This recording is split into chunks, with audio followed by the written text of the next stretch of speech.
Hello friends, welcome to Nila voice novels. நான் உங்கள் நிலா. இப்போ நம்ம பார்த்துட்ருக்க கதை அவனுக்கு நிகரவள், எபிசோட் 48. வாங்க கதைக்குள்ளே போகலாம். இங்கே மித்ராவோ ஆதியிடம் கேள்வி கேட்டுக்கொண்டிருக்க, அவள் கேட்கும் கேள்விகள் அனைத்தும் புரிந்தாலும் கூட வேண்டுமென்றே அவளை கடுப்பேற்றி கொண்டிருந்தான் ஆதி. அதில் கடுப்பான மித்ராவோ, நான் எதுவும் கேட்கல, விடு என்று சொன்னவள் அவள் முகத்தை திருப்பிக் கொள்ள, அவள் முகத்தை தன்னை பார்க்கும்படி திருப்பிய ஆதியோ, இப்போ என்ன தெரிஞ்சுக்கணும் உனக்கு என்று அவளின் கன்னம் பற்றி கேட்டான் ஆதி. அவனின் கைகளை வேகமாக தட்டிவிட்ட மித்ரா வேறு புறம் திரும்பிக் கொண்டு, அதான் ஒன்றும் இல்லைன்னு சொல்லிட்டேன்ல, எனக்கு எதுவும் தெரிய வேணாம், நீங்கள் கிளம்புங்க சார் என்று சொன்னாள். அதை பார்த்து லேசாக சிரித்த ஆதியோ, அவளின் தாடையை பற்றியவன் தன்னை பார்க்க செய்து அவளின் இதழ் நோக்கி குனிந்தான். அதில் அவனை பார்த்து தீயென முறைத்தாள் மித்ரா. ஆனால் அதையெல்லாம் கண்டு கொள்ளாத ஆதியோ மேலும் அவள் இதழை நெருங்க தன் கை கொண்டு அவனை தடுக்க வந்தாள் மித்ரா. ஆனால் அவளின் கைகளை பிடித்தவன் அவள் இதழை சிறை செய்தான். அவனிடமிருந்து விடுபட போராடியும் முடியாததால் கடுப்பாகிய மித்ரா அவன் இதழை கடித்து விட்டாள்.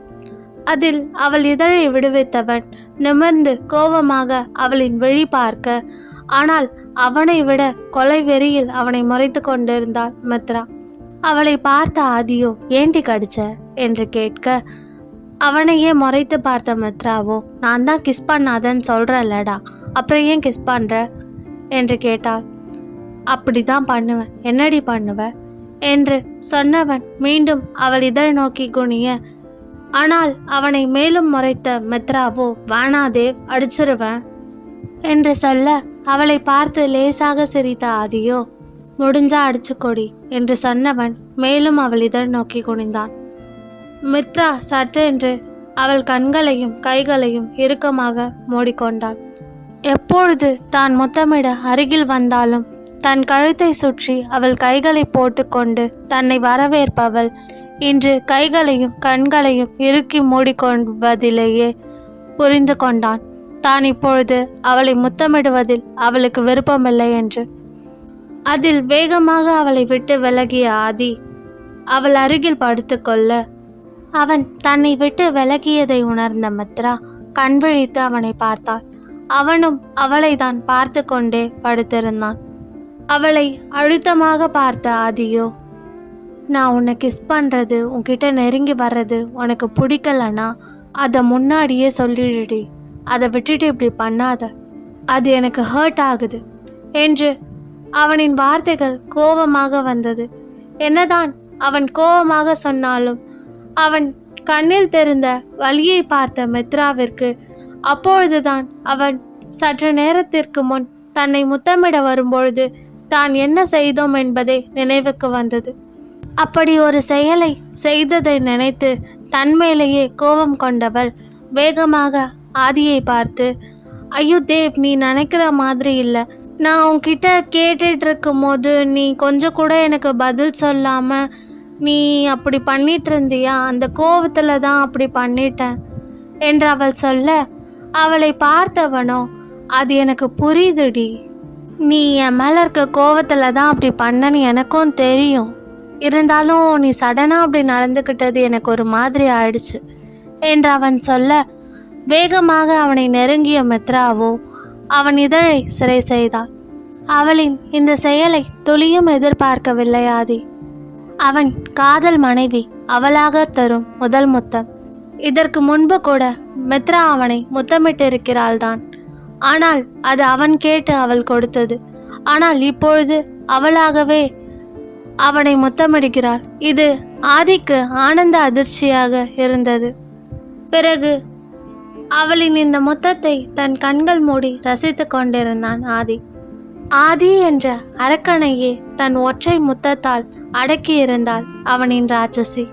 பிறகு அவன் இதழிலிருந்து தன் இதழை பிரித்த மித்ராவோ அவனின் விழி பார்த்து, என் மேலே கோபமாக இருக்கியா தேவ் என்று கேட்டாள்.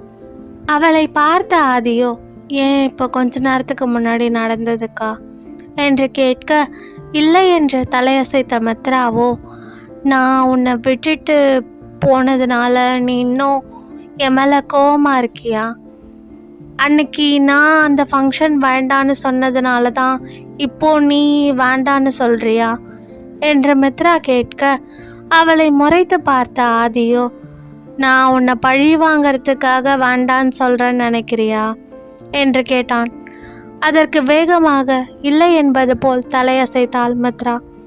இல்லை தேவ், ஒருவேளை இந்த ஃபங்க்ஷனை பற்றி பேசும்போது உனக்கு அந்த விஷயம் ஞாபகம் வந்திருக்கலாம்ல, அதனால் உனக்கு என் மேலே கோபம் வந்திருக்கலாம்ல. ஏன்னா நீ நேற்று நைட்லேருந்து என்கிட்ட பேசவே இல்லை, தான் நீ என் மேலே கோபமாக இருக்கியோன்னு கேட்டேன் என்று மித்ரா தயங்கி கொண்டே கேட்க, அவளின் முகத்தை ஒரு நொடி ஆழமாக பார்த்த ஆதிக்கு அவள் எங்கு சென்றாலும் மீண்டும் அவளின் மனம் நான் ஏன் இந்த ஃபங்க்ஷனை வேண்டாம் என்று சொன்னேன் என்ற கேள்வியிலேயே வந்து நிற்கிறது என்பதை உணர்ந்து கொண்டான்.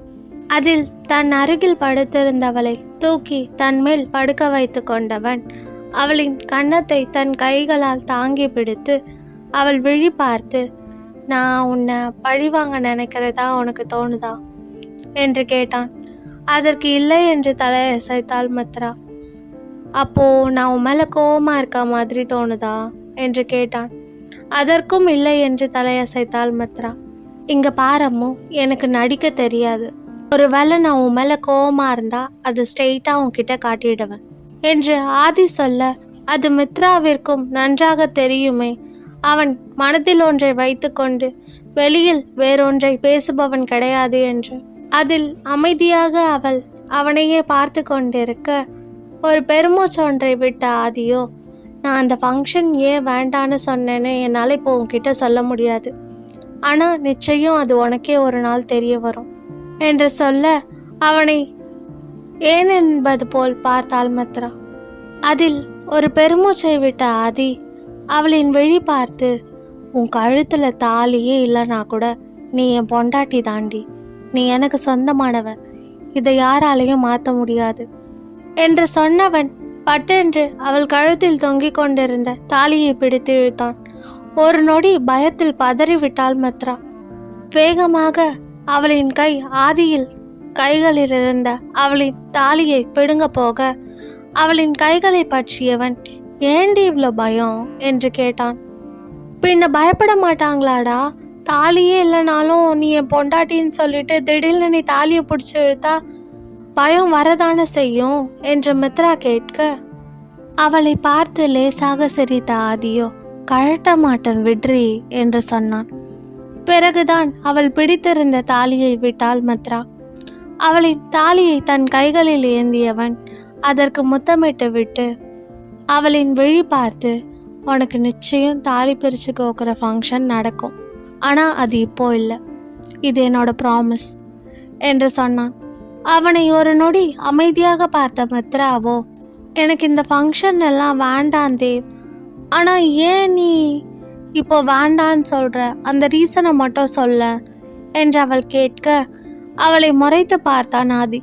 இவ்வளோ தூரம் சொல்கிறல்ல, கொஞ்சமாவது புருஷன் பேச்சை கேளுடி, டைம் வரும்போது நான் ஏன் இப்போ வேண்டான்னு சொன்னேன்னு உனக்கே தெரியும் என்று அவன் சொல்ல, அதற்கு மேல் மித்ரா எதுவும் கேட்கவில்லை. சரி என்று தலையசைத்தாள்.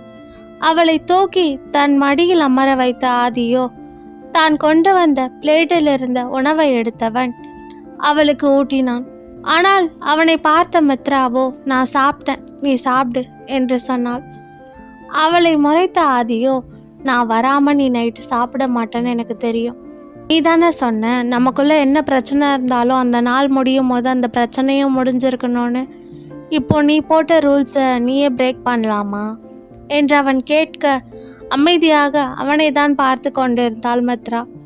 இது வேலைக்காவாது என்று மனதில் நினைத்த ஆதியோ, என்ன சொன்னால் அவள் சாப்பிடுவாள் என்பதை நன்கு அறிந்தவன் அவளை பார்த்து, இப்போ சாப்பிட போறியா இல்லையாடி, நீ சாப்பிடாம என்னாலையும் சாப்பிட முடியாது, எனக்கு ரொம்ப பசிக்குது என்று சொல்ல, அடுத்த நொடி அவன் நீட்டிய உணவை சாப்பிட்டாள் மித்ரா. அதை பார்த்து சிறிதாக சிரித்தான் ஆதி. பிறகு இருவரும் சாப்பிட்டு முடித்தவுடன் தூங்க செல்ல அவளின் தேவ் அவள் மேல் கோபமாக இல்லை, வேறு ஏதோ ஒரு காரணத்திற்காக தான் இப்படி செய்கிறான் என்பதை நன்கு உணர்ந்து கொண்ட மித்ரா அவனை பார்த்து, தேவ் உன்கிட்ட ஒரு விஷயம் கேட்கணும் என்று சொல்ல, இன்னும் முடியலையாடி என்று கேட்டான் ஆதி.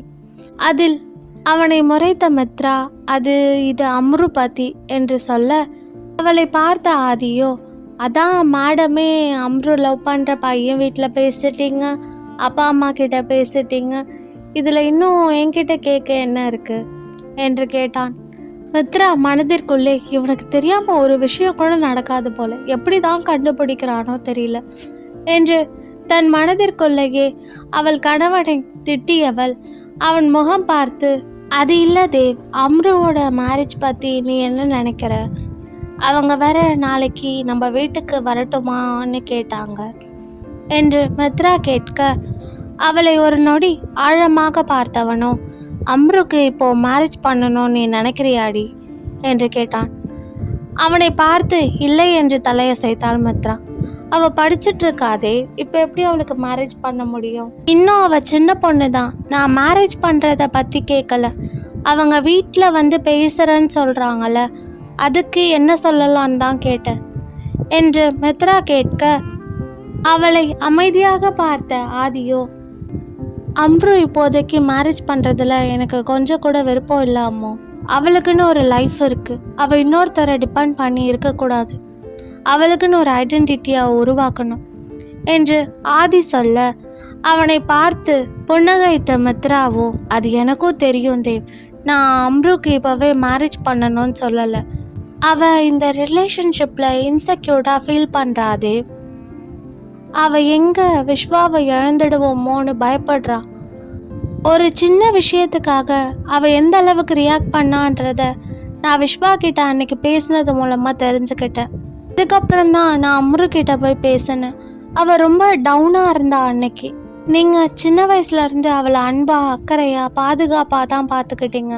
ஏன் அவள் கேட்டதெல்லாம் வாங்கி கொடுத்து அவளை ஒரு இளவரசி மாதிரி பார்த்துக்கிட்டீங்க. நான் இல்லைன்னு சொல்லலை, ஆனால் அவள் சின்ன வயசுலேருந்தே தேடின ஏதோ ஒன்று, அவள் மனசுக்குள்ளே இருந்த ஏதோ ஒரு ஏக்கம் விஸ்வாவோட காதல் மூலமாக அவளுக்கு கிடைச்சிருக்கு. அதை அவள் இழக்கக்கூடாதுன்னு நினைக்கிறா. அவள் விஸ்வாவை ரொம்ப அதிகமாக காதலிக்கிறா. ஷீ மேட்லி லவ் ஹம். இதை நான் அவகிட்ட பேசின சில நிமிஷத்துலேயே தெரிஞ்சுக்கிட்டேன். இப்போ நான் அவங்க 2 பேருக்கும் மேரேஜ் பண்ணி வைக்கணும்னு சொல்லலை, ஏன் நீயே அதுக்கு ஒத்துக்கிட்டாலும் நான் அவங்க மேரேஜ்க்கு ஒத்துக்க மாட்டேன். அம்ருக்குன்னு ஒரு ஐடென்டிட்டி வேணும்.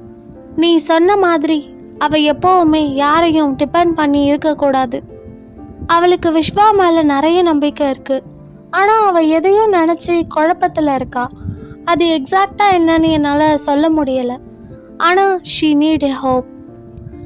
அது அவங்க நம்ம வீட்டுக்கு வந்து பேசுகிறதுனால அவளுக்கு கிடைக்கும்னா அந்த ஹோப்பை நாம் ஏன் அவளுக்கு கொடுக்கக்கூடாது என்று ஆதியை பார்த்து கேட்டாள் மித்ரா. ஆதிக்கு மித்ரா சொல்வது சரி என்று தான் தோன்றியது. அது மட்டும் இல்லாமல் இந்நேரத்திற்கு விஸ்வாவிற்கு அம்ரு தன் தங்கை என்று தெரிந்திருக்கும் என்பதை அறிந்தவனுக்கு மித்ரா சொல்வது சரியாக இருக்கும் என்று தோன்றியது. அவர்கள் வந்து பேசுவதால் அவனுக்கு எந்த பிரச்சனையும் இல்லை என்பதால், சரி நாளைக்கு அவங்கள வர சொல்லு என்று சொன்னான். அவனை ஆச்சரியமாக பார்த்தாள் மித்ரா. நிச்சயம் அவனை சம்மதிக்க வைக்க போராட வேண்டும் என்று நினைத்தவளுக்கு அவன் சம்மதித்ததே பெரும் வியப்பாக தான் இருந்தது. அதே வியப்புடன் அவனை பார்த்தவள், நிஜமாவே ஓகே சொல்றியாதே? உன்னை ஓகே சொல்ல வைக்க நான் இன்னும் நிறைய பேசணும்னு நினச்சேன் என்று மித்ரா கேட்க, அவளை முறைத்து பார்த்தவனோ, நீ இன்னும் எவ்வளோ நேரம் பேசினாலும் எனக்கு அந்த விஷயம் ஓகேன்னு தோணாம நான் அதுக்கு ஒத்துக்க மாட்டேன் பொண்டாட்டி, அது உனக்கும் நல்லாவே தெரியும் என்று மித்ராவை பார்த்து ஆதி சொல்ல, ஆமாம் என்று தலையசைத்தாள் மித்ரா. அவளை பார்த்து சிரித்த ஆதியோ, அவங்க கிட்ட பேசுறதெல்லாம் காலையில் பார்த்துக்கலாம் என்று சொன்னவன் அவளின் கைகளை பிடித்து இழுத்து தன்னோடு சேர்த்து அணைத்து கொண்டவன் அவள் கழுத்தில் முகம் புதைத்தான். தேவ் என்ன பண்ற, தள்ளி போ என்ற மித்ரா அவனை தள்ளிவிட பார்க்க அவனோ அமைதியா தூங்குடி, தொல்லை பண்ணாத என்று சொன்னான்.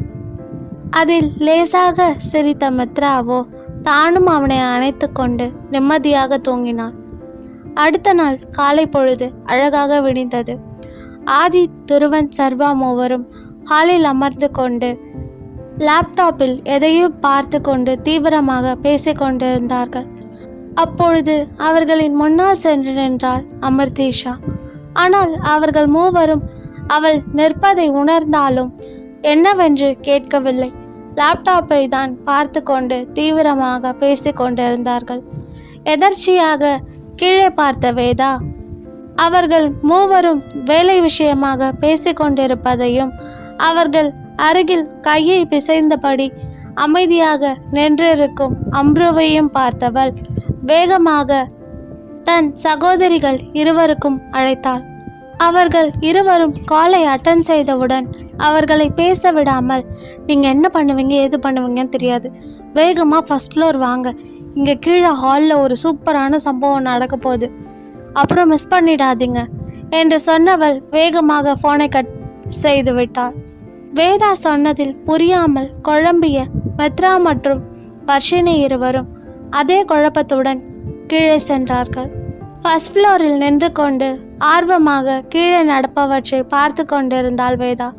அவள் அருகில் சென்ற வர்ஷினியோ அவள் முதுகிலே பட்டென்று ஒன்று வைத்தாள். அதில் கத்திய வேதா பின்பு தன் வாயை மூடிக்கொண்டவள், எதுக்கு என்ன அடிச்ச என்று கேட்டாள்.